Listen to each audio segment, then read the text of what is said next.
Okay, welcome back, ladies and gentlemen. Live with Ab 5, episode 26. And this one is going to be special. I got a special guest, Myq Success, a.k.a. Myq Rodriguez. Got you, bro. My old joint Hey, back. I did my homework, you know what I'm saying? Your boy told me some shit.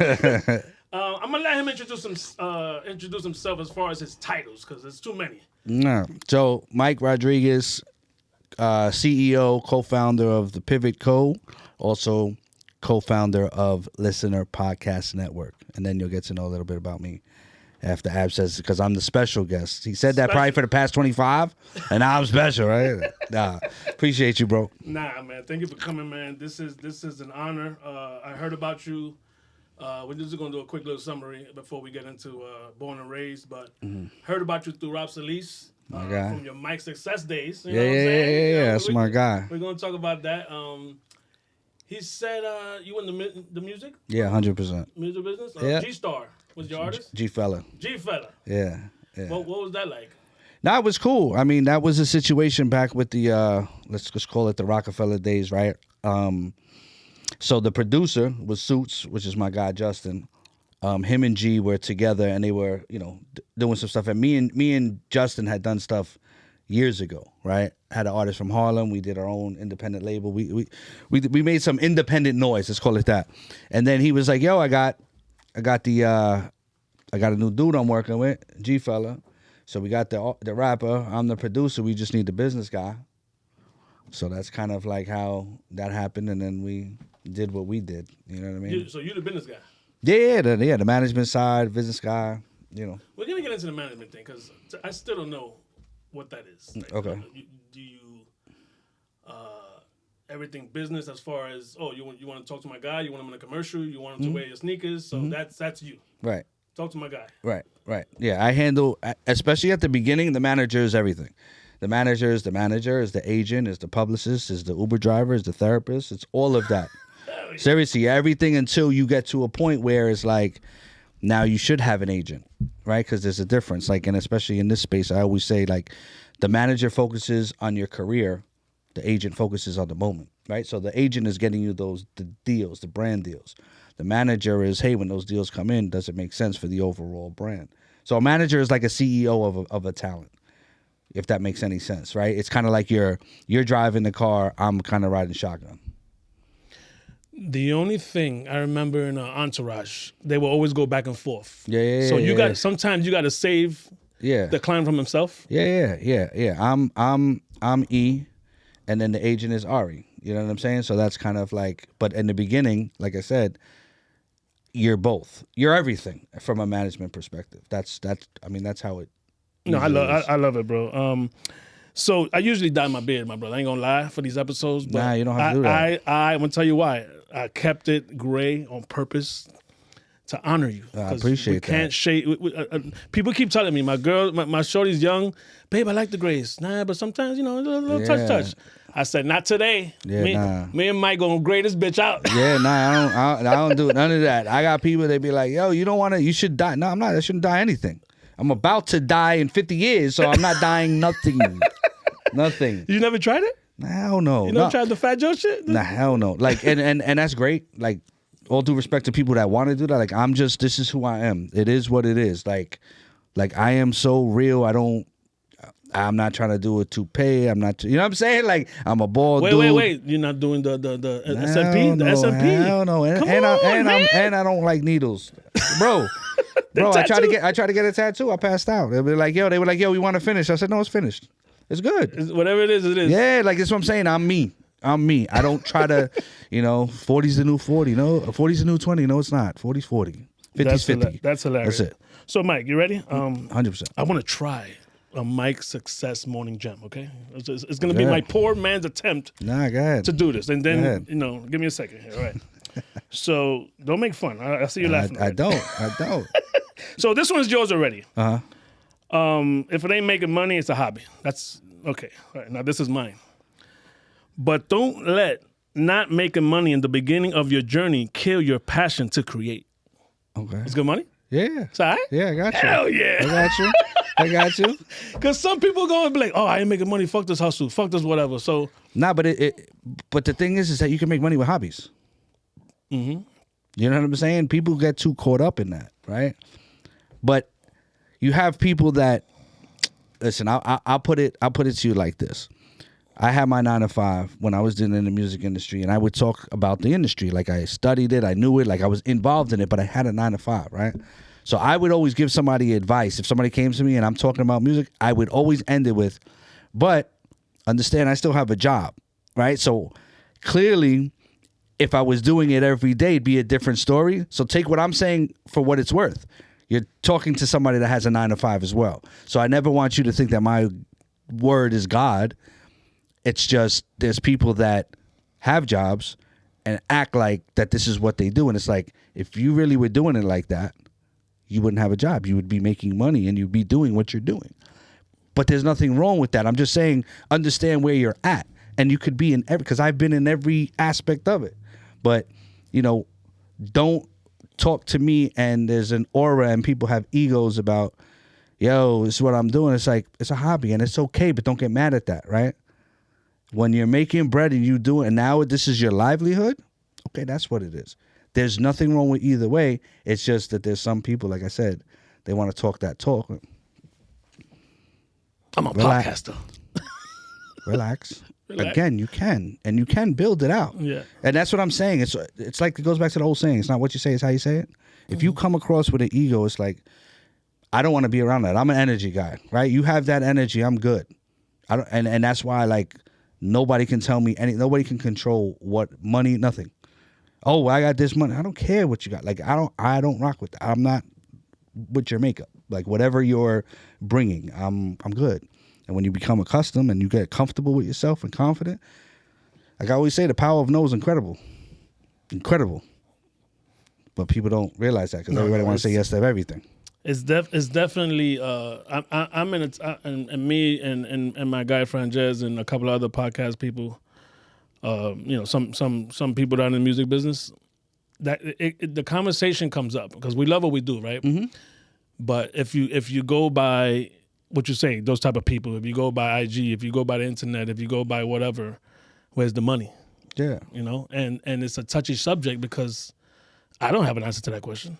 You know what I'm saying? I'll tell you what I got from this fucking podcast shit. I got a lot of hats and a lot of shirts, my brother. Yeah. Because they'll be like, yo, put my shirt on. No problem. Yeah, of course. So I got a lot of hats and a lot of T-shirts. Yeah.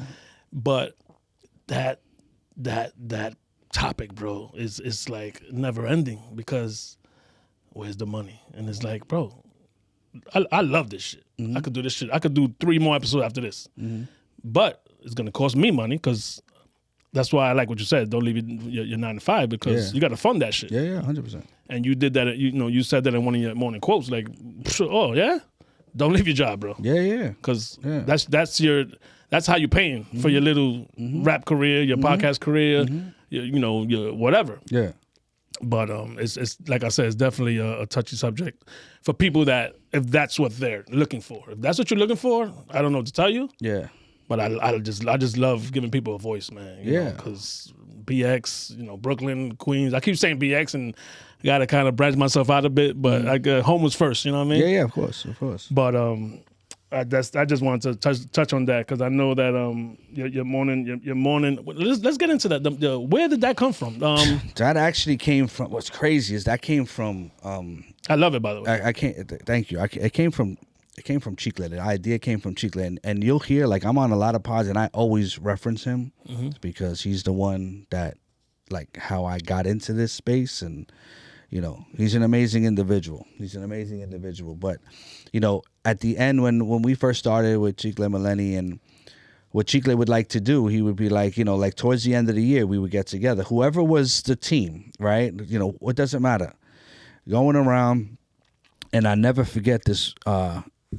He would ask, what do you want to do? What do you want to do? And I remember I said, he was like, Myq, what do you want to do? I said, I just want to continue growing.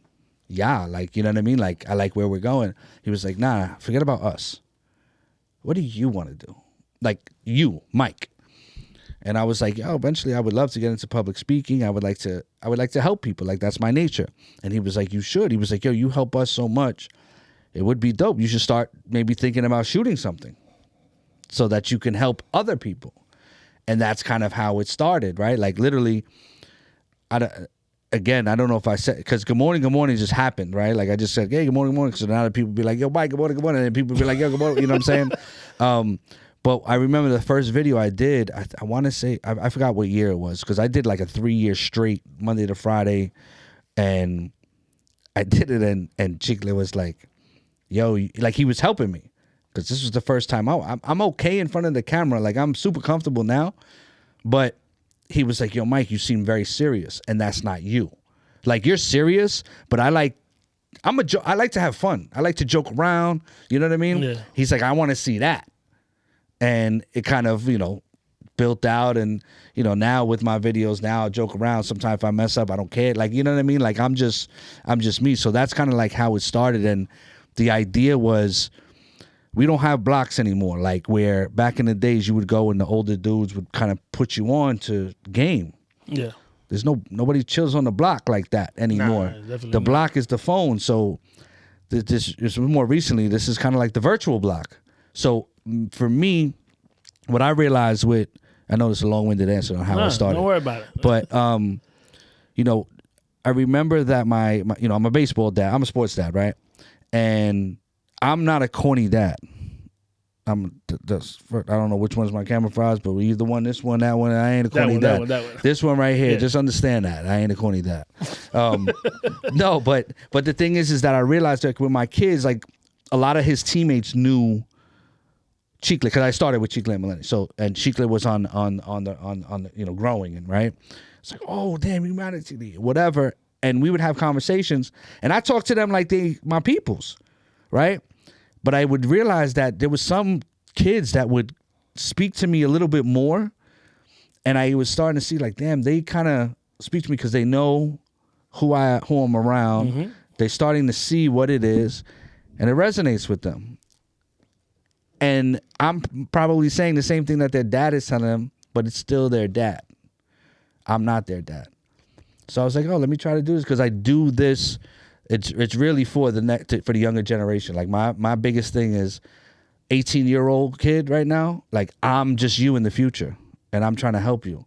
I might have just learned something last year, and if I could teach you that and you can understand it at 20, that's dope. It's a win for me because I care about the human element, not just my people. My people are people, like not just my clients and stuff like that. And it's just like, I try to educate without teaching, if that makes sense, because I feel like the younger generation, as we were young, we know everything. Yo, you can't teach me shit. I'm giving you information. That's how I phrase it. Yo, I got information for you. I'll give you info. Because once I start to say I'm teaching you, your son's son. It becomes this. It becomes my son's son. Yeah, it's just like, yo, I just got some information. That's all. You take it. But you know what I'm saying? You don't. But that's kind of the culmination of what that really is, bro. Is like really to help people. No, 100%. I remember because I've been watching your book tour. And by the way, there is a book. We're gonna get into that. The book is fire. The color's fire. Everything is just fire. The art, everything is dope about it, brother. Appreciate it. It got a $sign on the phone, and that's what it's like. If that alone is like, yeah, man, we're gonna get this money. But when you gave the book to Chick, you actually said, I'm paraphrasing by the way, that if it wasn't for him, mm-hmm. what I need. The context for that? What is it? Because some people just say that, oh, if it wasn't for you. Yeah. Do you really? Is that serious? Like, real? 1,000,000%. So I'm going to tell you why. And I gave him a plaque at my birthday, the cover of this book. I saw that. Yeah, because also people forget where they came from. And Chicklet is 19 years younger than me, right? But I will always, I don't know if the word homage is or whatever, but without him, I am not here in this space. I don't gain the knowledge to do this book. So Chicklet, again, I was the cool uncle, right? I met him when he was 9 years old, right? So me and my wife did the Puerto Rican way. We had kids first, then got married. Anyway. That's how we do, baby. But, I was into hip hop, he was into hip hop, and we would sit there and I never forget, like we would have these conversations at my mother-in-law. My mother-in-law would have the family function, right? and me and Chicklet would be at the kitchen table talking whatever. He would play me music, I would play him music, you know what I mean? Like, and we would literally just be in conversations about hip hop, and that's the thing, is people don't realize that, you know, he has an ear, right? And music is like his thing, right? So he was doing these videos to shed light on his friends' music. So in January of 2017, he was like, yo, I'm gonna take this seriously. And again, we just talking. Like, I'm just uncle. Shit. Yeah. And then in July, he had a I don't know if it was in June that he had the skit with the Duce, where Maleni was saying, oh, that's Ice-T, you bum ass, you know what I'm saying, whatever. So he ended up going up to the Duce podcast.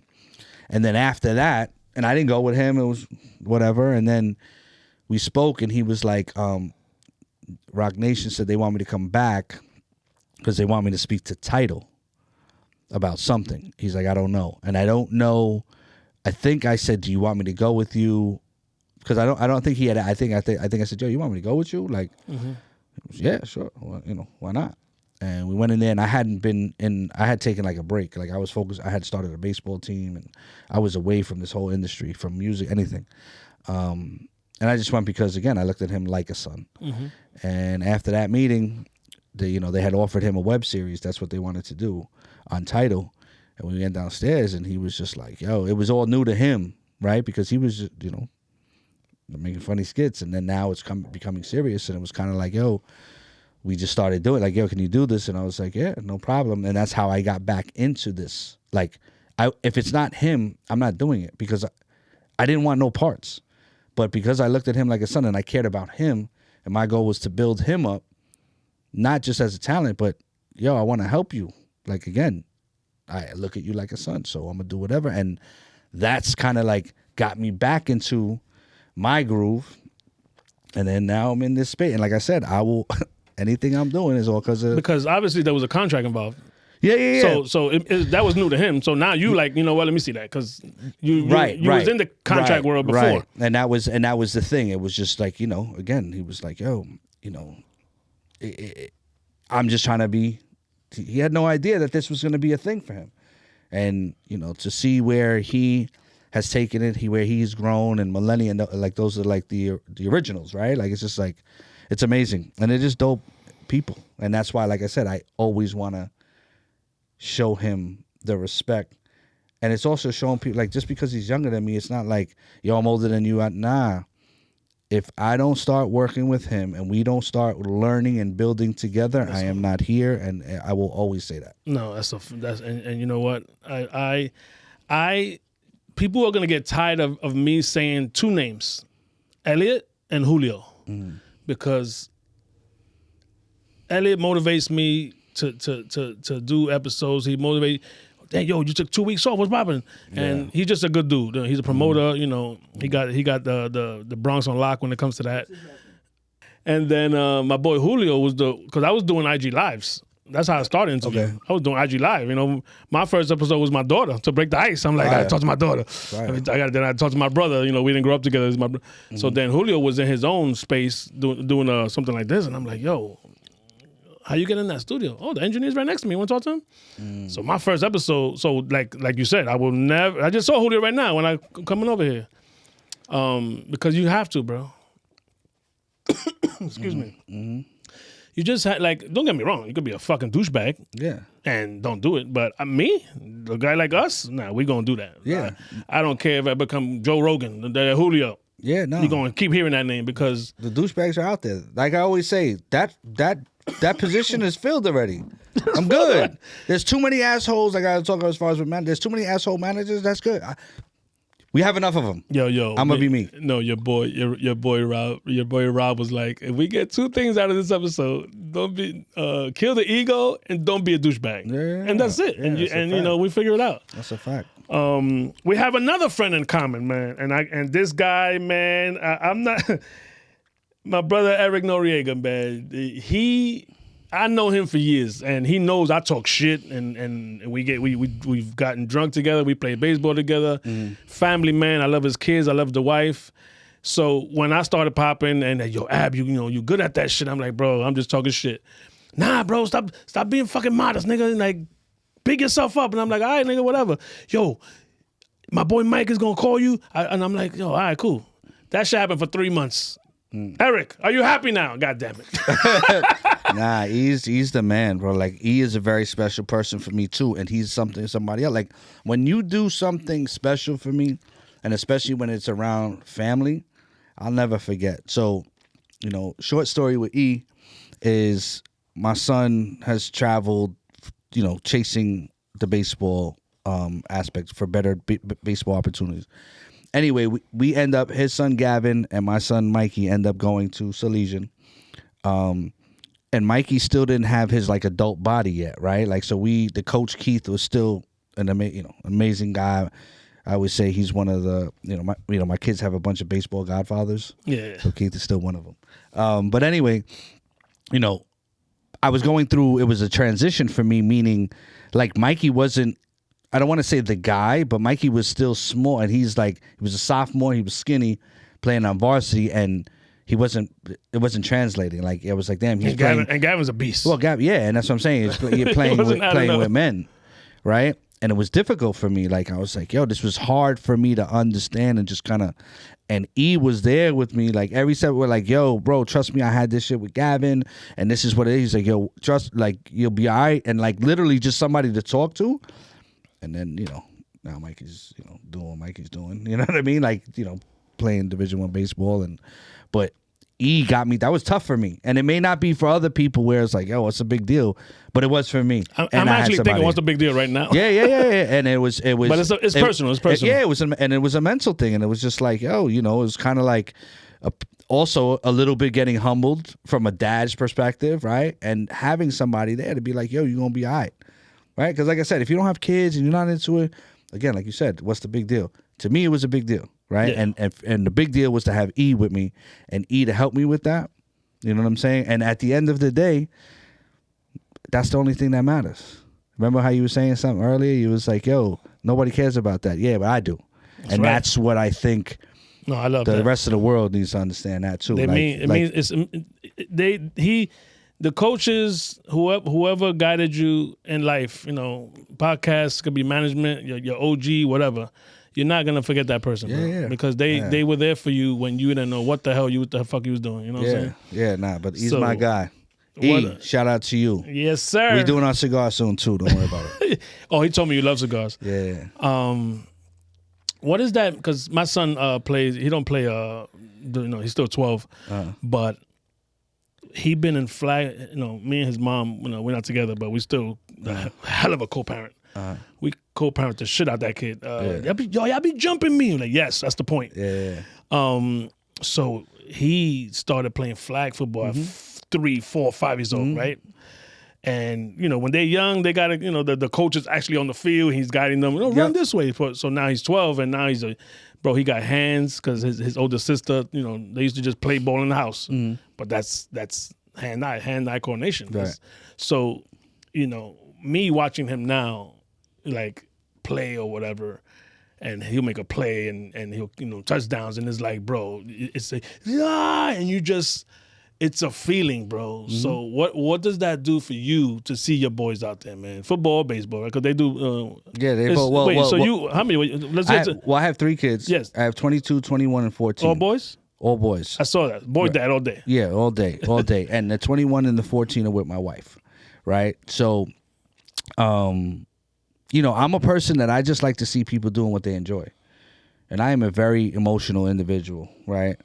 So when I watch. I mean, not from a sports perspective, but like when I see my wife doing something that she enjoys, I get emotional because I just want you to be happy.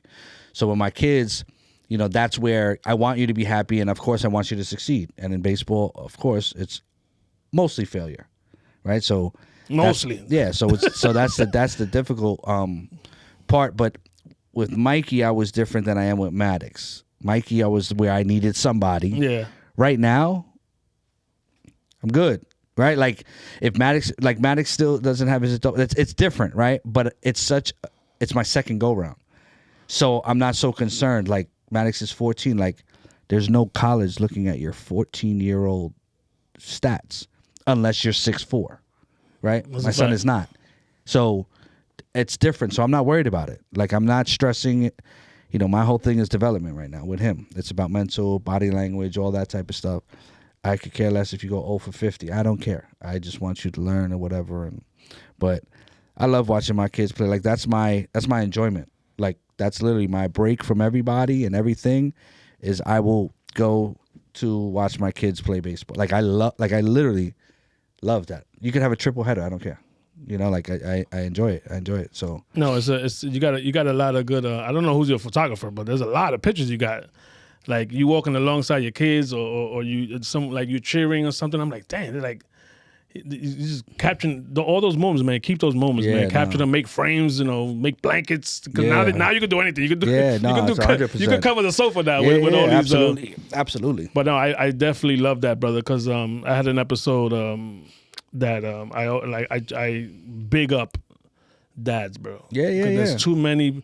There's too many fathers, man, that they just bullshitting, bro, and it's whack. So I'm just giving you props on that. Appreciate it.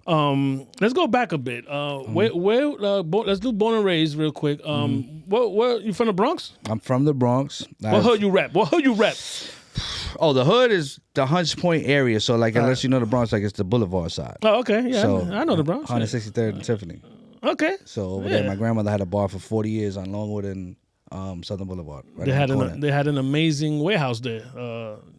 Toilet paper, bounty, sodas, all types of shit. Oh, across the street. Yeah, I used to go there. Yeah, my grandmother had Virginia's Lounge. It was there. White Castles? Huh? No, right by. You know where the 4-1 is?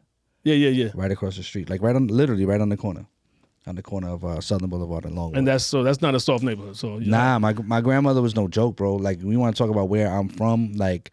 My grandmother was no joke. I'm talking about she ran that neighborhood like she knew Supreme Court judges and she knew gang dudes. You know what I'm saying? Like, so they respect it. Oh, 100%. Bro, I'm gonna tell you a very quick story on who my quick. grandmother Take your time. Who my grandmother was. Don't rush it. No. So my grandmother, right? So my mom, I had my mom and my aunt, right? So my grandmother had two daughters.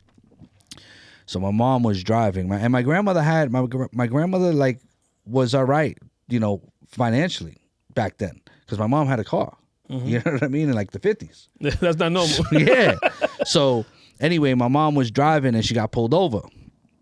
And my mom was like, oh, what did I do?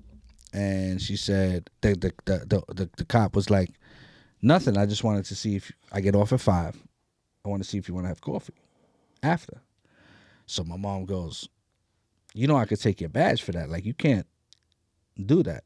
And he was like, oh. All right, you're going to be smart? All right, let me get your license. You know what I'm saying? Took the license. As he was walking back, he came, like he was about to walk with the license to go to the car. He comes back and he goes, Marrero, you're not in any relation to Virginia Marrero, are you? And she said, yeah, that's my mother. Why? He goes, oh, my God. Listen to me. I'm sorry. Here. Please do not tell your mother. She's close with the Please, I'm sorry. And then and my mom was like, yo, he was nuts, right? So that's what that was. Like, that's how my grandmother was. And it was respect, baby. And had the hood watching her, you know what I mean? Like, she would walk back because she had bags of cash from the bar. She literally lived down the block. And there was another story of a woman calling her, call her over. She was like, what's up?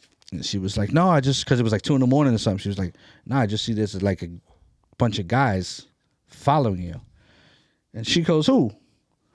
Them? Yeah, they were me. They watching me and make sure that I get home. You know what I'm saying? So she had that. And that's, that entrepreneur spirit, like, you know what I mean? Like, so my grandmother was tough. My grandmother was about family. And that's the makeup that I got a bunch of stories about my grandmother. My grandmother, she passed away in 2002. I speak to her every single day. Sorry to hear that, brother. No, thank you. But I speak to her every single day. Like, and it's give me another one. Another story? I want to hear another grandma story. Another grandma story. Now I want to know grandma a little bit more. She was a gangster. Yeah, no, this is gonna be that story. So, my parents got divorced when I was 5, right? So my grandmother was very much be with a Puerto Rican, and my father's a great man, right? Did what he had to do. He grew up in Harlem. Whatever. My father's very successful, retired, living the life, right? So my mom, once, she wasn't with my dad, she was seeing this Italian guy who is now my stepfather, right? My grandmother really wasn't with it, right? So my grandmother calls my aunt. Yo, because my aunt knew everything, right?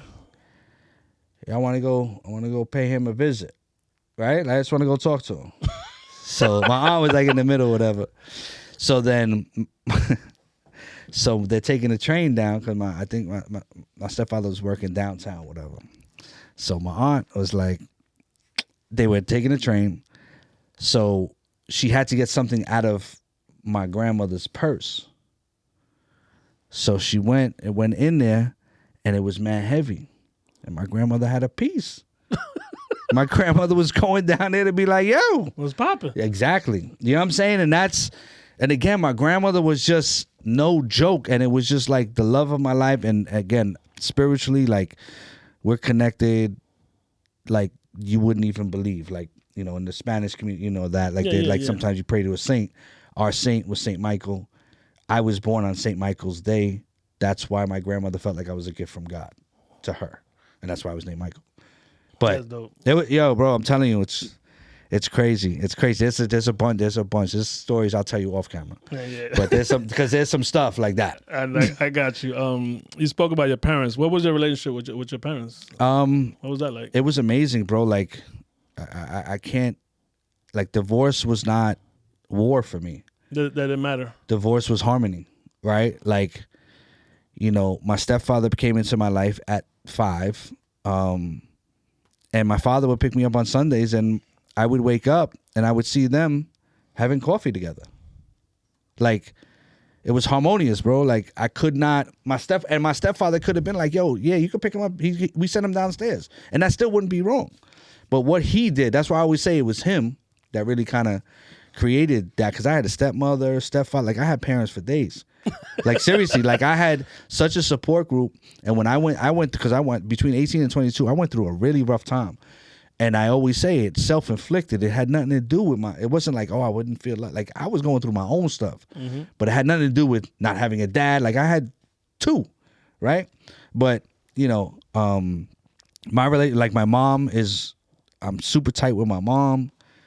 You know, my stepfather, like I said, made me the man who I am today, bro. Like, seriously, and I love stepdad did. Yeah, 100%. And my father was in my life, but I was day to day with my stepfather, and you know he's the man. Like literally, like a lot of instills the morals and values. Like it's my stepfather. No, that's a beautiful thing. Yeah, you don't hear that much. Nah, that's what I'm saying. That's why, like, as I got older, I realized how fortunate I was because you hear all of these things, and divorce is usually war. 100%. Right, and that wasn't my case, and you know, fortunate. Like, you know, me and my wife had that conversation. Some people, and we heard that somewhere. Like, some people are raised by love, some people are raised on survival. I was raised on love, and that's probably why I am how I am, and that, you know, not probably. That's why I am the way that I am. You know what I mean?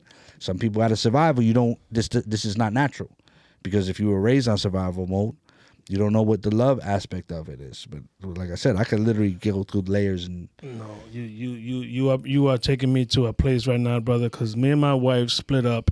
I would say right before COVID. So that was 2020. Mm-hmm. And I helped her get the Uber. I helped her get the U-Haul. I helped move her out. I helped move her back in. Mm-hmm. We had an embrace, bro. We cried and hugged. Yeah.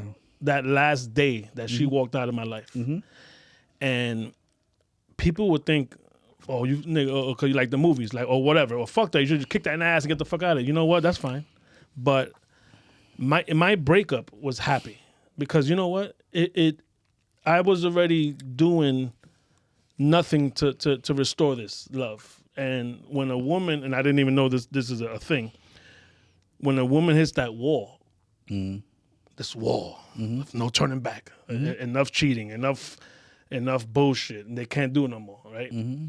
So now we bro. And I was saying before the camera came on, I have an episode from when I was doing IG Live, and I said, yo, let's do an episode about co-parenting because it does not need to be war. Yeah. And my stepdaughter was at the time, she was, I would say 12. My son was about 7 or 6, something like that. And I was like, that last time that I said, so there's no chance? Okay, boom. When are you moving out? I'll pay for it. Blah, blah, blah. The kids, yo, you come every weekend. You do this. That's it. Child support, whatever.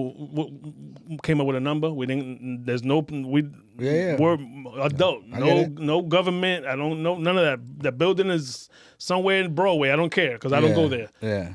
It's every Friday I get paid. Zoom. That money's there because don't get bitter. Oh, she got a new nigga. Oh well. Yeah. You wasn't doing the job. Oh, I got a new girl. Oh well, whatever. Yeah. But so that peace and war thing, you know, people, it doesn't have to be that way, bro. It's for the kids anyway. 100%. Your relationship is over. Yeah, and that's what I don't think parents understand. That is that parents are so conditioned to be, and I get it, individual as far as adults, but you got kids watching, right? So what They're happens? yelling, they're screaming. All of that. So they're gonna see how you handle the breakup. They're watching that. 20 years later. Right? So whether you have a son, daughter, whatever, you know, I always say that, like, I'm a role model for my kids. Whatever happens with me and my wife, whatever situation, they're watching. And my stepfather said this too. He was like, kids are horrible listeners, but they're great imitators. And that's the thing that you got to remember, because we get so caught up. And once you have a kid, you got to understand this, that comes with responsibility. And you can't just do what you do. Like, you are responsible for how the information and process and things that gets downloaded into their brain is because of y'all, meaning parents, whoever that is. And you don't understand that until you become a parent. You know what I'm saying? And it's like, you know, for you to understand that, it's great, because I don't think a lot of people don't. A lot of people don't. It's like you said, you'd be like, yo, fuck that. You should just... Yo, this is the mother of my, you know, regardless, I don't care what a female does to a man. Like, if you have a child, like, yo, this is what it is. That's your wife, and this doesn't work no more. All right, go ahead. Like you said, she has somebody else. You know what I'm saying? Like, that's you. The only conversation I have to have with that person is, yo, respect my son. Respect my that's it. Because we never got physical. Mm-hmm. The new relationship guy is not gonna be fucking physical around my son. Of course. That's the only thing that you have to protect. Yeah. I've been watching your tour, my brother. You out here on these pods, which are, you know, some of them are your homies, some of them are not, but you out here and bringing up your wife. You mention her a lot. Yeah.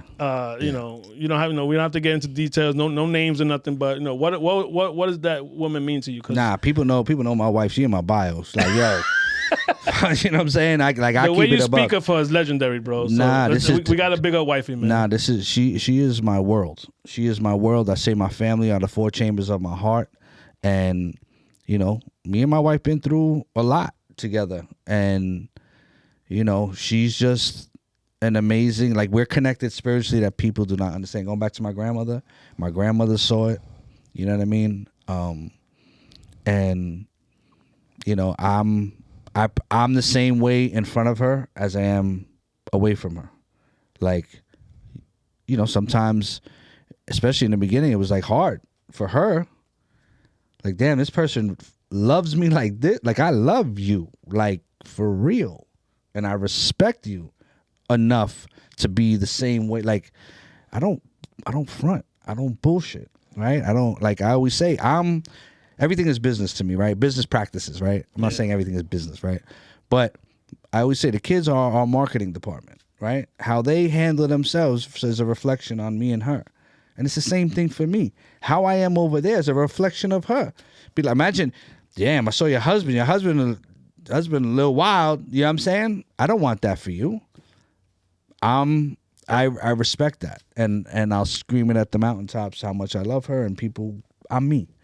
And, you know, I've had some guys be like, damn, Mike, like what you said, like you see. I see it. You see, it's not, this is not for IG. This is just genuine. This is just, it's what it is. And if I'm around dudes that cheat on their wives, I don't be like, oh yeah, word. Nah, that's you. And I don't judge you for that. Like, whatever you want to do, whatever you want to do is cool. I'm going to be me. Please, I'm going to let you be you. Let me be me. I love my wife, and I'll tell you that. And if you want to think that I'm soft to do, I don't. Listen, but she got a friend. That's fine. I'm going home to my wife. Yeah. but my friends respect and they know that They whether don't play. you're a singer and stuff like that, like play games they're like not that. gonna put me in that situation, or I'm not gonna put myself in that situation.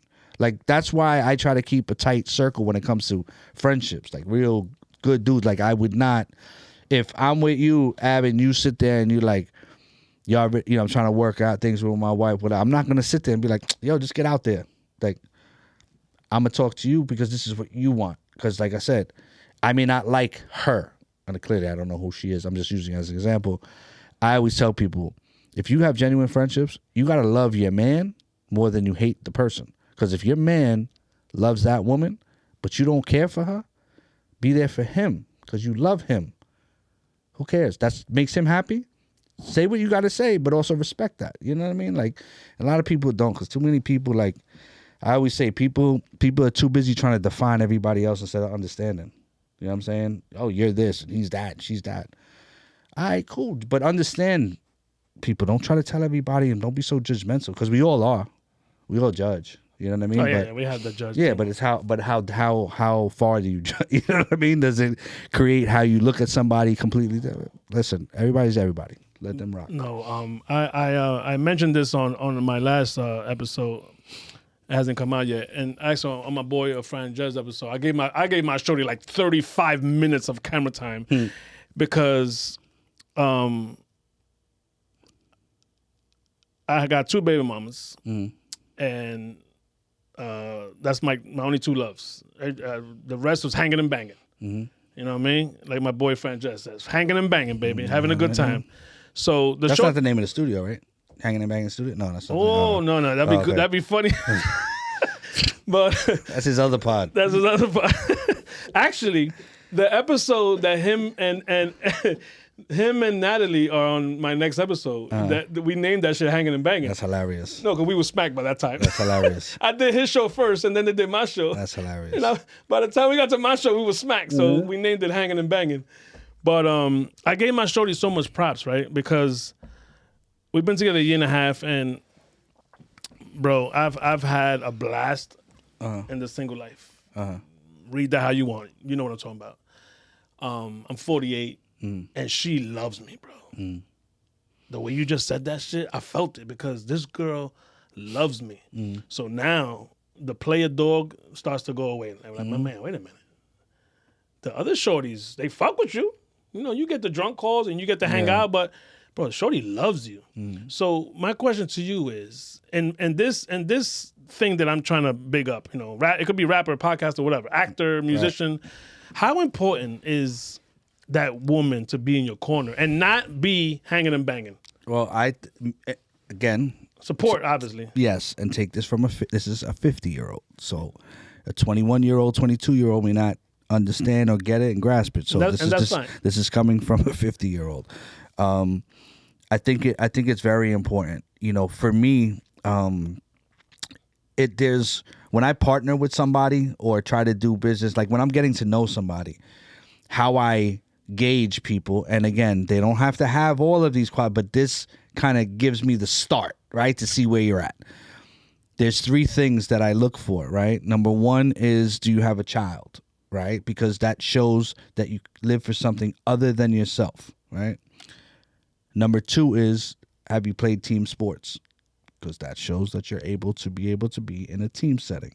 And the 3rd thing is are you in a relationship? Are you married? Because that shows commitment. So how I look at it is that if you can't be committed to somebody, how would you be committed to the project, the job at hand? And somebody will say, but that's Brett. Listen, you are who you are. So I'm committed. So I'm going to tell you, and that's my gift and my curse. I'm loyal. I'm committed. So that shows me. And again, you can be out there doing what you got to do, but if you look at it, I'm sure if you sit there and take a second, it's funny, I was having this conversation with somebody from a record label. They were like, damn, I never even thought about it. Like the people that are all over the place, their personal life and their shorties is all over the place. Right? So you are. Yeah, exactly. So that, you know, I think it is. I mean, for me, it's important. Like, you know, is everything amazing, right? Like, No, life is going to be difficult. You're going to have your arguments. You're going to have your disagreements. But what is the end goal? Like, this is not. I've been with my wife. We've been together 22 years, bro. Like, I've never cheated on my wife. Like, are there moments that me and my wife don't like each other? 1,000%. You go through that. But you got to you get through that, right? Like, because it's deeper than that. And a lot of the not liking, a lot of it is ego checking. You know what I mean? We both have egos. And you have to check those at the door. And there's a learning process, right? Like, I am an individual that helps. I always want to find the solution. I could care less about the problem after you tell me it. Once you tell me it, I'm like, okay, I just want to hear it once. Rest of the time needs to be on a solution. I don't want to keep talking about what the problem is.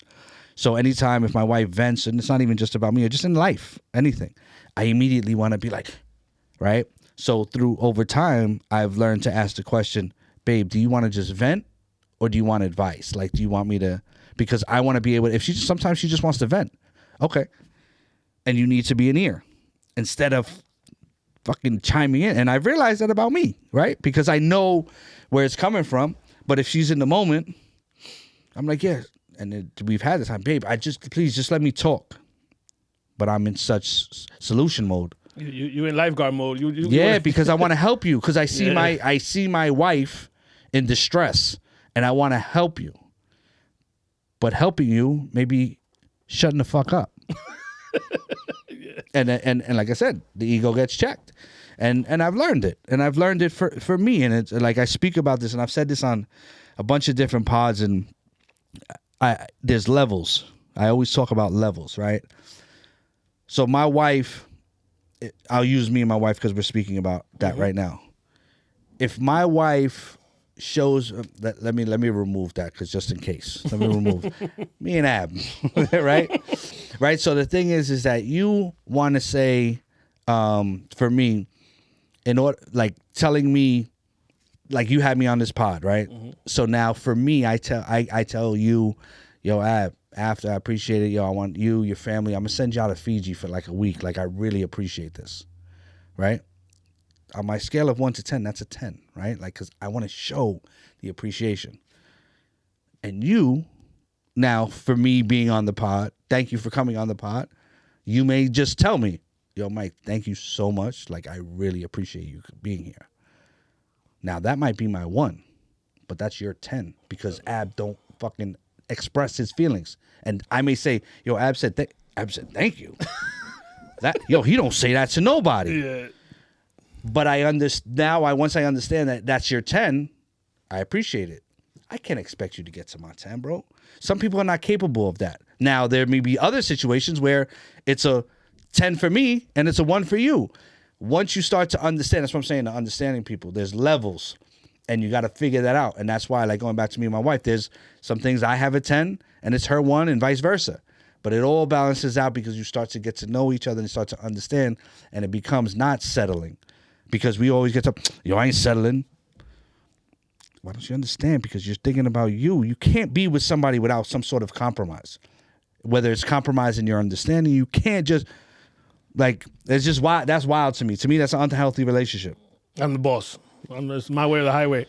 Yo, that's wild. And people could say however they want. And there's dudes out there that are alpha, like, yo, nah, all right, cool, and that works for you.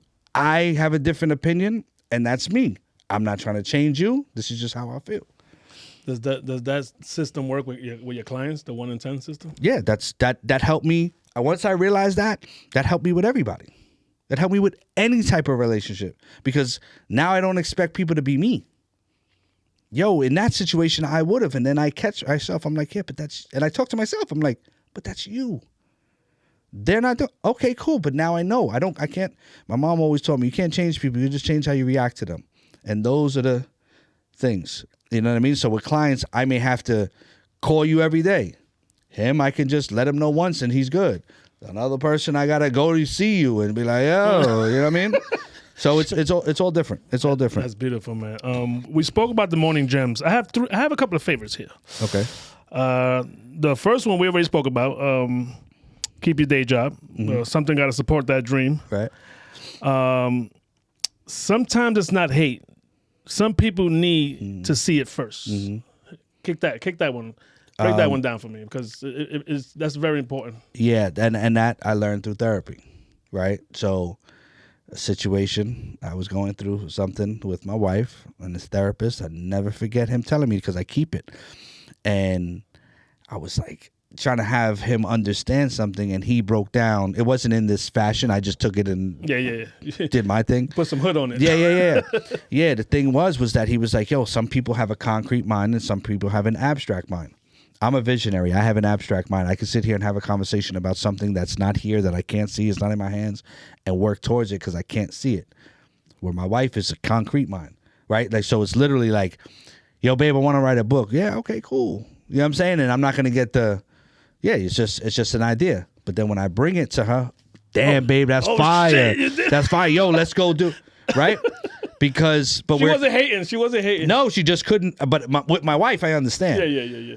But with people, sometimes they're the same way. Everybody says everything. Yo, I'm going to start a pod. Dope. Then you start. People that maybe when you started, it's like, oh, wow, you really doing this. After episode 12, they're like, what the fuck? Yeah. When you going to have me on? Right. And I get that for real. Right. And again, maybe they were not hating. It's just they were not capable of understanding, and maybe they're not visionaries. So no, that's dope. I went back a little for this one. Yeah. I was like, on my phone, let me go all the way down. Oh, man, they got the blister on the index finger scrolling. And you did say that your stepdad told you this one. Everything after butt is bullshit. Oh, no, that's my mom. Your mom said? Oh, okay. Oh, that's my mom. My bad. That's my mom. Yeah, everything after butt is bullshit because it's like, and I'm realizing that even more and more lately, right? Yeah, I was going to be there on time, but you're just not on time. Like, I don't want to hear about the butt. You're late, bro. Yeah, you know what I mean? And it's just like, again, I feel everybody is very much concerned with everybody else. And again, it takes time, right? It takes work. I'm a manager. I'm a servant leader. I'm in the service business, but I have to be selfish in life as a person. I always say I'm positively selfish, right? I will never fuck you over for my gain. So, like, people think that there's black and white, but there's a whole bunch of gray in sayings, and you know what I mean? Like, there's a lot of things that, if your mind is not ready to receive information, like even books. Like, there's a book called The 48 Laws of Power. You ever read that? Never. By Robert Greene. I heard about it 1,000 times. Yeah, like, if you're not ready for that book can turn you into an asshole. Dead ass. Like, dead ass. But when I was reading, I was like, I don't know if I'm going to do that. Oh, I get that. And I wanted to read that because I know a lot of CEOs had read that. Yeah. And it's just like, again, it's words. I always say there's a bunch of words, and you have it. There's a dictionary. All words have definitions, but then we also have everybody has their own definition of every word. Work to you is, hey, I shot my pod. Work to me may be like, okay, I shot, I edited, I cut these clips, and I'm working on it. Like, you know what I mean? But it's still work. 100%. So. No, that's dope. Speaking of, that's a great segue, by the way. From 48 Laws of Power to the Content to Cash Bible. Mm-hmm. This is a beautiful thing, brother. What, where, and how? Like, I want to know from that first cricket that set it off in that book. Check it out. Look at that. It's beautiful, baby. That's fucking beautiful. It's a beautiful thing. That is beautiful. Is that your baby? Does it feel like a baby? Does it feel like a new kid? It does. It's weird. It does. It's funny because when Ash was like, yo, I want to see your face as soon as you see. Because he got a bunch of books. Ash does this. Exactly. Ash, he does this. You know what I mean? That's probably Ash's 100th book. Yeah. No, I think this might be his 20. I don't know. No, he has a lot. Because I know about him. Yeah. Ash be doing his thing, and he was like, yo, I want to see when you open up the box when you first touched the book, and it wasn't as emotional, but it's just like, I also have to understand, like, I appreciate it. I was like, damn, this is crazy that I did this, and I'm just kind of like, in a phase of my life that I'm just going. I'm trying to appreciate the small wins. You know, some people got to check me on that because I'm so Go. But nah, this the idea of doing a book is definitely from Ash. Him being a part of it was something that just organically happened. Because he wanted me to do a book on the creator economy, and I had somebody else had asked me to do a book on management, and I just never, too busy, right? But Ash has the logistics and the structure where I was able to. It started out, it was about the creator economy. That was like, hey, but didn't know what it meant. But Ash was like, how you move and how, you want to help, right? So it's like, we got to tell people that. And then it was like, yeah, but I need my fingerprints on it, right? Like, because there's books that tell you what to do, how to do it, but no one ever tells you that you got to handle yourself like a business. You know what I mean? And that's why Chapter 7 is my favorite. But yeah, we spoke, we were talking, and then it was like, yo, we should do this together because there's no book like this that even brings in finances. It's literally like you have the finance book, and then there's a content book. We merge them two, and then be able to put our spin on it. And if you look at the intro of it, we did the inspiration behind that was like a Styles and Jada flow. Mm-hmm. I wrote, he wrote. I wrote, he wrote. Like in the beginning. I was just gonna say, how did it happen? But that's that's how that came about. And then I said, I'm not gonna be able to write. And he had me with his assistant literally hours upon hours on the phone, Zooms and questions and, hours upon hours. And then he was able to transcribe and be able to put all this stuff together and, and now we're here, and now I'm treating it, like I said, like a sneaker drop. Yeah, no, I like that because you show love to Joe because that's what he did with Is it a blueprint for success, or is it like a more quotes? Or No. It's more a blueprint. Like it's like if you just came out of the womb and you want to be a content creator. This is like the basics of the basics. It goes back to the real, and the inspiration behind this book was a book called All You Need to Know About the Music Business by Donald Passman. When I first got into the music industry, I was told that this was the Bible, right? And you've got to read this because it kind of taught you terms and anything, just basics. Clearly, no book ever teaches you experience. But it's, hey, these are the basics that you're going to need before you go out. Read this so that at least you're equipped with some tools. Don't go try to build a house with just a toolbox. You need tools in the box. These give you the tools. So that's what this does, right? It really just literally breaking it down to, what a manager is, what an agent is. There's terms in the back. There's platforms. There's things, that you can, there's software. There's different things to show you like what to do, how to do so that you're aware that these things exist before you actually try to go and do what you have to do. Because this gives me a reason, like when somebody wants to rock, like, oh, I'm this, that, and the third. Yeah, read the book. Then we can have a conversation as far as from a, talent perspective. You know what I mean? Let's get. Some people might be confused with exactly what that means. Content, right? Mm. You got pods. You got Ken Stars. You got Chicklet and Maleni. You got now you got the comedians that now and I got them coming on my show in a couple of weeks. I got a couple of the IG comedians that now they're going to the stage. Yeah. Who you got? I got For the Money. I got Curl the Plug. Okay. I'm trying to get Black Rose. She's the big dog. But I lost my frame of thought. Oh, the point is that all content? Mm-hmm. Everything you put on social media, anything that you shoot is content. Cooking, baking. It's all content. It's all content. It's all content. So this book. So you hear that, people? It could be podcast. It could be comedian. It could be cooking. Anything. It could be bricklaying. It could be concrete. Whatever.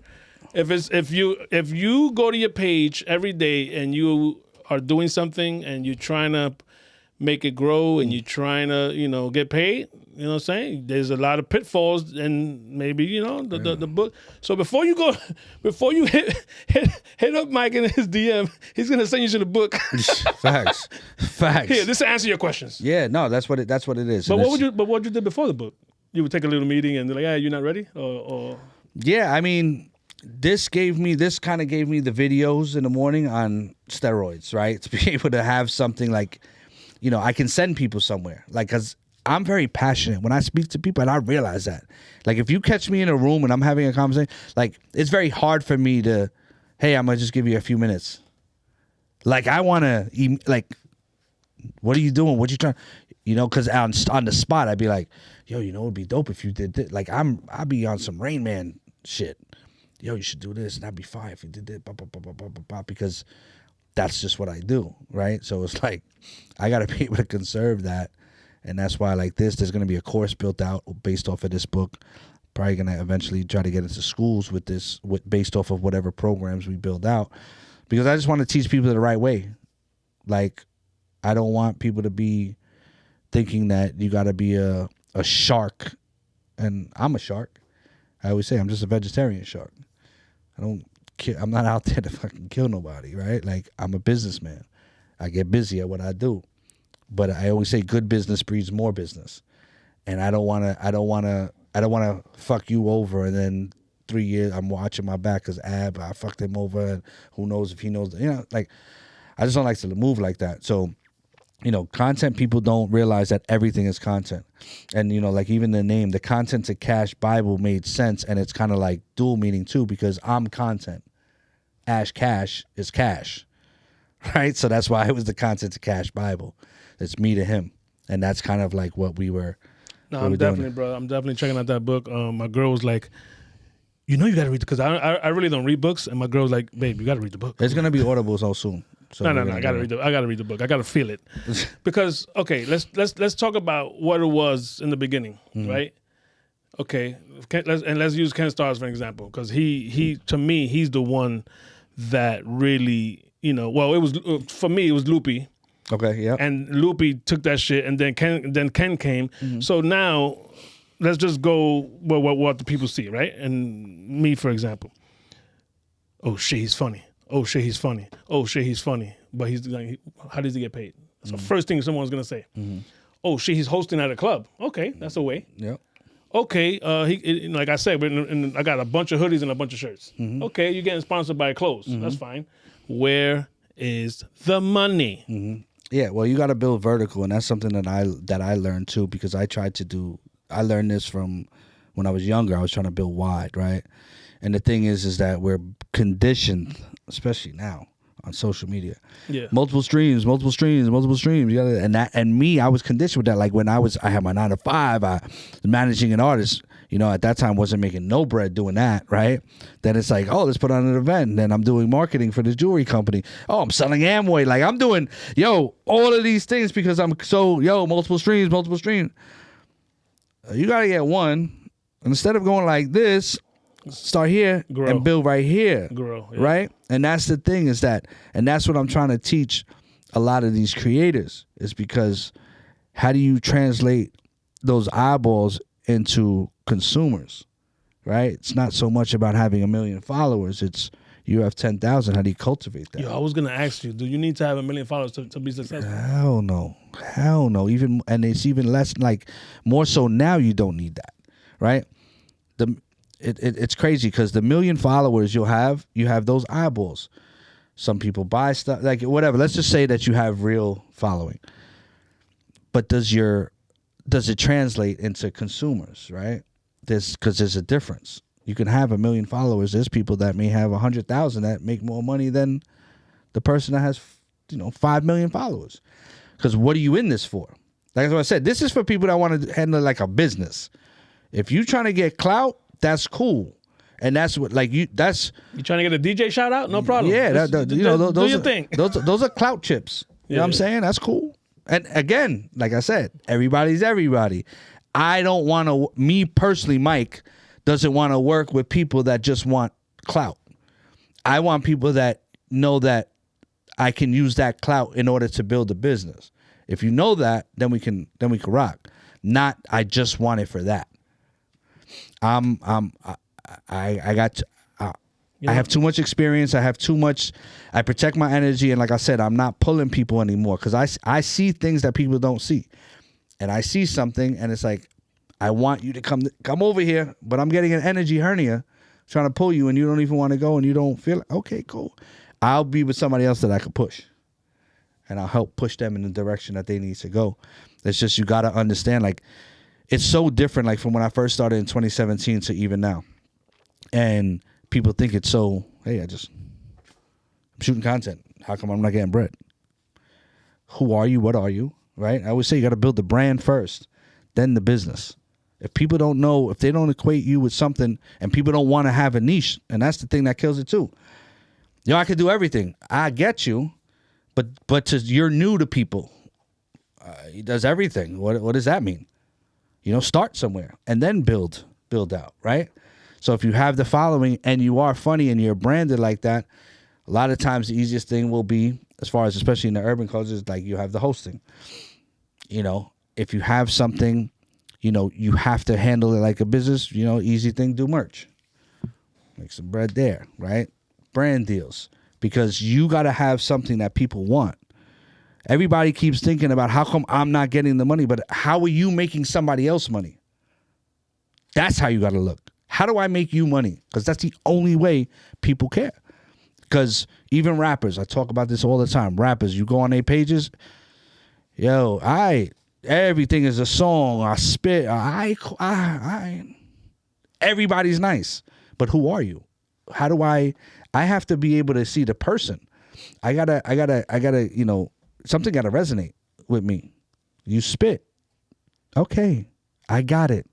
Your last 150 posts, you're nice. I'm here. I fuck with it. Feed me more. But what is it about you that makes me want to give you? What do you do for me? Right? Is the music, yes, cool. But how do I relate to you? Or do you have a kid? I don't know. Whatever it may be, you got to figure that out with your team. But there has to be some sort of connection. Like, I'm into emotional marketing. I like that, right? I like experiences, right? I like, if I'm gonna do something live or a show, like, I want people to understand, hey, you're coming into my world, or meaning whoever I'm dealing with. Like, let's make it an experience. You know what I mean? Hey, we do whatever. You cook whatever. Okay, let's make sure the tickets are paper plates or something. I don't know. You know what I'm saying? I'm like, just make it your different. Rain Man mind will figure it out. Yeah, 100%, 100%. And I'll do that. And my thing is that every idea I have doesn't necessarily mean to be the greatest, but I'm gonna keep spitting because I'm gonna keep going, and then it may. Oh, you know what? Because as long as you keep throwing ideas and figuring out, because the ideas, at least from me, are coming from a business mind. It's not a idiot that's just saying stuff, because you may take this and I'd be like, oh, we could do ba ba ba, and you may be like, nah, but we could take this and that could turn into this. Oh, then that sparks me. You know what I mean? Like, you got to be able to do that, but you have to build out a brand. Like, people don't take content like a business, and that's what I'm saying. Like, I literally put that in people like, how is an influencer a business? How is an influencer a business? You clearly don't know, and I don't need to tell you, right? Get the book. Get the book. Yo, get the and book. If you're serious, we have a conversation. Yo, get the book is classic, bro. What I do, I just started this shit, bro. Yeah. So, like, everybody is like, yo, you on fire? You something like, bro, I'm not on fire. It's just that I post 20 times a day. Yeah. And you know what you see 20 times a day? You're gonna see this 20 times a day. Yeah. You don't like it? Mute me. Mm-hmm. I just did an episode with Serge. That's thank you, Serge. TS told me a lot of Fat Joe stories, told me a lot of prison stories, Mm-hmm. and I just keep putting that out there. Mm-hmm. Boom, boom. Mm-hmm. But like you said, that's probably me spitting. Is that me spitting? Do I need to give them more?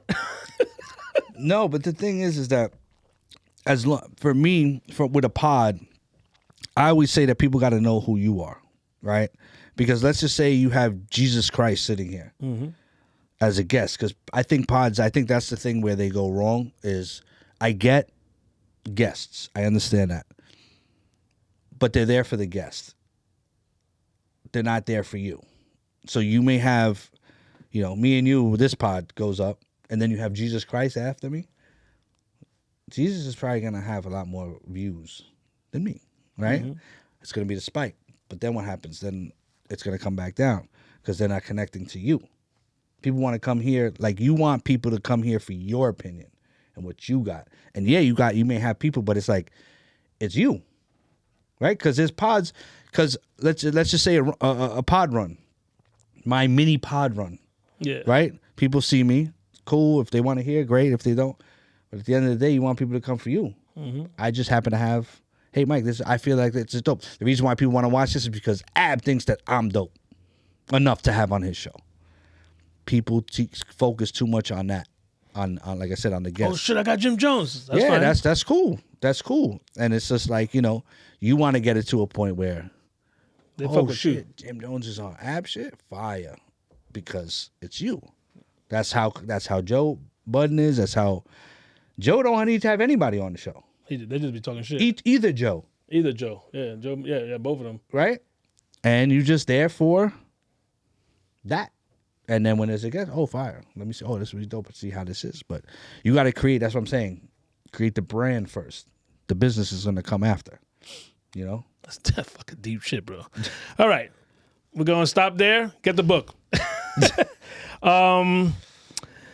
gotta talk about our Yankees, man. They took a bad one yesterday. Damn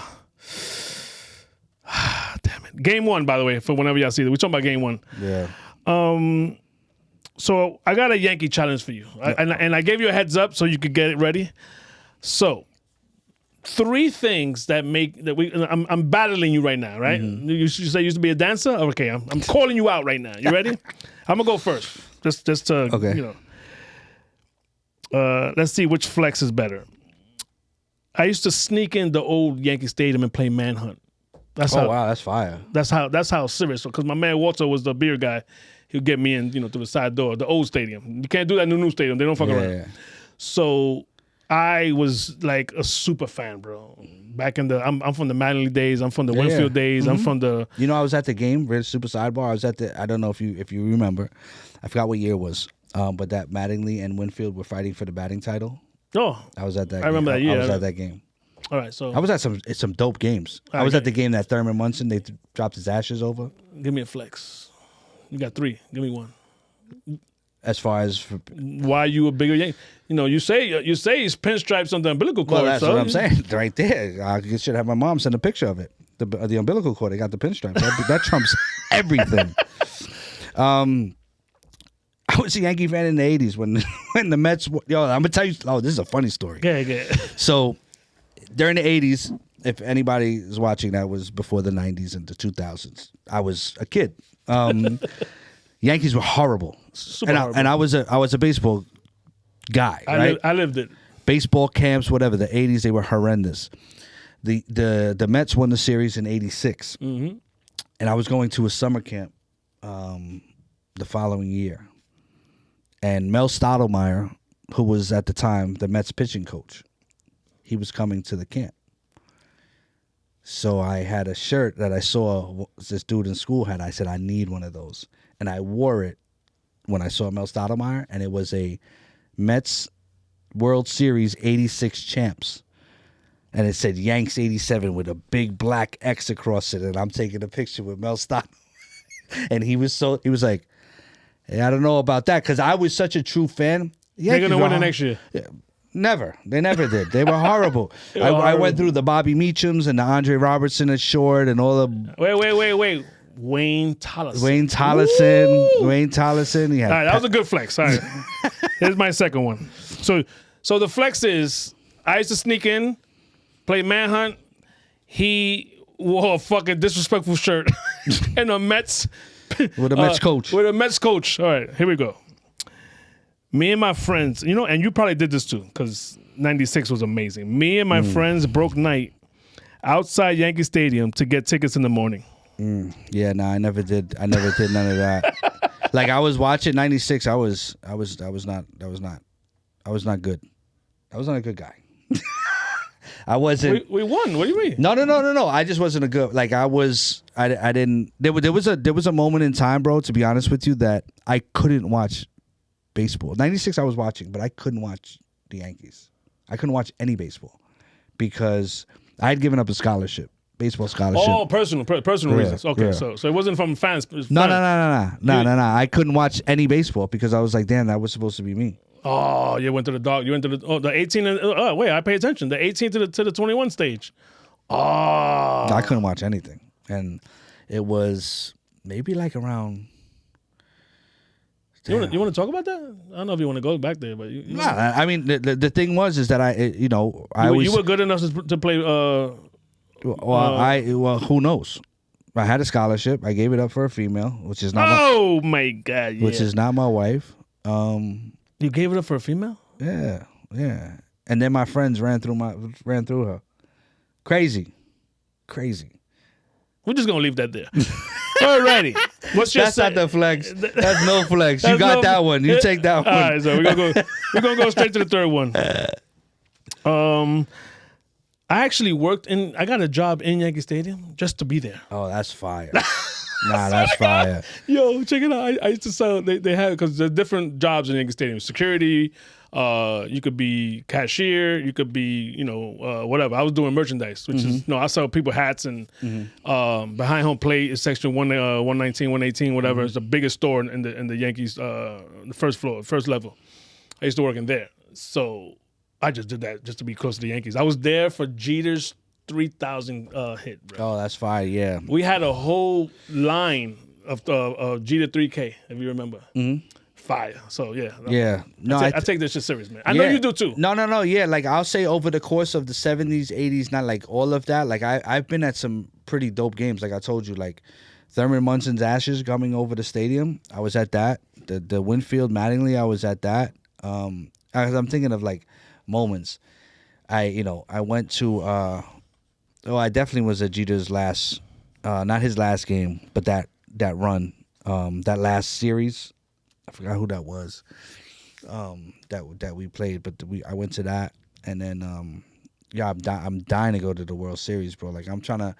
It's funny. I was talking to Chicklet. He was like, "Yo, bro, we might just." I told you in your DM 10 bands. Yo, you got that. We might have to just do it, like, But the thing is that I can't just think for me. I gotta pay for 4.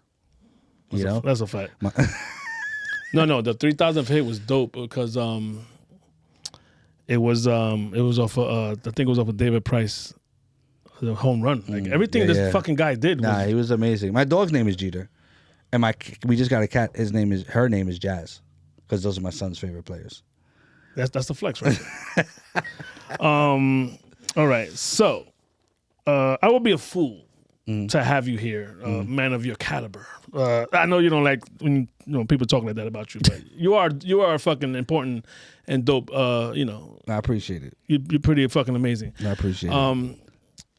And I would be a fool not to ask you for advice. For I don't know how long you've been paying attention to my run. I've been doing it since 2022, IG, but April of this year where we at? Yeah, April of this year is when I actually did this. Camera, lights, engineers and shit. So I would just like a little advice, Because you're in the future, like what should I be doing? But you only got 26 episodes, right? Yes. It takes a minute. Get it up there? Nah, you just gotta keep going and figure out. What I will tell you from a pod aspect of it. Yeah. Definitely, like these 3 questions, stuff like that. Segment it out. Like have, all right, something that you have all the time. If it's the 3 big, whatever it is, figure that out. If it's a word of the day, I'm just using that because those are pieces that you can monetize. Hey, you may not be able to sponsor the whole pod, but hey, this is the biggest flex brought to you by insert whoever. Oh, so like always do it. Yeah, so that there's segments and people know, oh, damn, okay, yeah, I like that because I like when Ab does. Yeah, the next guest is not going to have 3 questions. Right. Oh, yeah, or whatever it may be. It's a segment. Hey, hey, here at the Ab Live Show, we like to call it this, and you have that. And I always tell pods, and I've said this from the beginning, your pod has to be like a show, not just a podcast. Like, don't just talk. My opinion, because I'm looking at it from a marketing standpoint. I'm looking at it from a business standpoint. Segment your show out because then you can also have on socials, hey, I'm just gonna use the word of the day, whatever that is. Yeah. Now that's clipped out, and people see, oh, the word of the day. He did this with Papa. And yo, I just realized that I say that a lot. Papa. That's crazy. I don't know if that's a Puerto Rican thing, like a Papa. Papa. Don't worry about it, man. It's okay. It's just that's your thing. That's crazy. My grandkids, I want to be called Papa. That's what it is. Well, I'm called Papa. See, that's what I'm saying. They call me Papa. So that'll be like, good morning. It's Papa. Sorry. No, but that's great advice. I because you think the way, like you said, you money, marketing. Mm-hmm. How can I? Because that's just the world you come from. Yeah. I'm having a good time here, just talking shit, thinking shit is sweet. Right. But that's what you got to figure out. Because you're gonna have to love this. Yeah. You got to sit here and be like, yo, I'm in this for 200 plus. Like, this is what I tell everybody too. This is not an easy game. The content game is not easy. And I've said this before, and I'm going to go to my camera and tell y'all, please find something that you enjoy, because it's not going to hit like that, because you may get a viral moment and it's like that, but you're not going to build a business. You know what I mean? Like, people just think, hey, I want to shoot and I want to make money. You're going to have to do this for a bit. You just said something while you're saying that, it came back to me, because now I'm going to put both of them together. Mm-hmm. What did you mean by you only on episode 25? Why does that matter? Because it takes a minute. You're in the beginning phase. It's still to get to monetization. But you might also have like I don't know if you've heard like Wallow speak about that, where when they started, they were getting local people. Yo, I'm gonna go the liquor store. Yeah, but again, you find those, but what's in it for them? Oh, I have, you got to really get niche about it. Be like, hey, like if let's just say you're shooting here, local businesses. Hey, look, I have 400 or 500 people that locally would like to go to your establishment. How do we figure this out? I'm not saying you're going to get $100 million deal, but hey, I'll drop this in for, $50. Well, I don't know, whatever it is. Because you got to think about it. Those things help your cost because you're paying for this. Mm-hmm. How do you offset that? And a lot of people look for that $1 million deal. It's like, yo. You're in episode 25. Yeah. No, but the thing is that, whatever the couple hundred, I don't know what the cost is. Yeah. But if you can get something to offset that, why not do that? And then you now can show, hey, oh wow, I didn't realize because some people may not understand that you're looking for sponsors. Some people to people, it looks, yo, he don't need nothing. He don't need nothing, yeah. Right? Until you start to put ads and this and that, and don't wait. Just position it so that you're ready for the monetization part. But like I said, you have to go to him and say, like, confidently, look, this is what I got because I'm going to help you. I'm going to get you more customers. I'm going to get you more eyeballs. Yeah, okay, what does that look like? And then you can sit there now, but that's when the numbers, hey, this where you say, hey, I'm only at 26 episodes and look at how many views I have. And we can also, if you'd like, we can sit there and, hey, would you mind sponsoring my, social media clips? Because maybe I get, and again, I'm just using random numbers. I get 100 views per episode, but on my social media clips, I get 5,000 minimum. Oh, really? Okay. Yeah. $30. You know what I'm saying? Like, don't be scared of that because all of that adds up. And then you start to now function like a business because now you're in that, motion creates motion. That's what I talk about. And then you sit there and it's like, oh, that 30 turns into 100, turns into, yo, we got a deal that, people are, they want to give you, $1,500 for a 30-second ad read. Oh, dope. Oh, they want to give you $20,000 for 4 of them. Is that why when I'm watching my favorite pod, it goes off to fucking some liquor and they read the shit for 2 minutes? And yeah. I'm like, man, go get back to the fucking thing. Yeah, they getting paid. They getting paid for that. Yeah, because they using, because that's the thing. Pods is radio now. And now this becomes, and to me, it's not a bad word, saturated. Just like influencers, just like rappers, it's all saturated. But the cream is going to rise to the top. And people are going to want to work with people that are businesses. When you look, like I said, I press that. I keep pushing that. It's a business. but you got to handle yourself like a business. You can't expect somebody to treat you like a business if you don't treat yourself like a business. If your pod is a hangout, then if it's a hangout, it's a hangout. Cool. If it's a hangout and you can sit there like people don't. I said this on one of my morning videos. Like people don't give a shit unless you can make them money. Yep, no, That's why you're hearing the liquor. You know why? That liquor may listen. There may be somebody that is a fan of the pod, but for the most part, they're looking at numbers. Yo, have them read this because they have an audience that we're trying to reach. Here's money, because we want that. Nobody's gonna just give you bread just cause, unless it's a family friend. Like yo, I rock with you, yo, bro. You know what? I'm gonna invest in this. That becomes an investment now. I'm not just gonna give you bread. Yeah. Hey, let's see what we could do. But you know, it's too easy. The phone is a low cost of entry. That's what I tell people all the time. That's why people want to do it, because your parent bought you a phone, you shoot a video, now you're on your way to shooting content. You didn't have to work for that. Somebody bought you a phone. You're not a lawyer, basketball, like doctor, account. I don't care. You don't have to go through years in order to then generate stuff. It's 6. That's amazing. Final thoughts. I needed a banger, a gem banger. You dropped 49 gems in this episode. Let's just give me, and it might be 100. I'm just saying. So final thoughts, my brother. But I need a good gem banger that you've never used in the morning.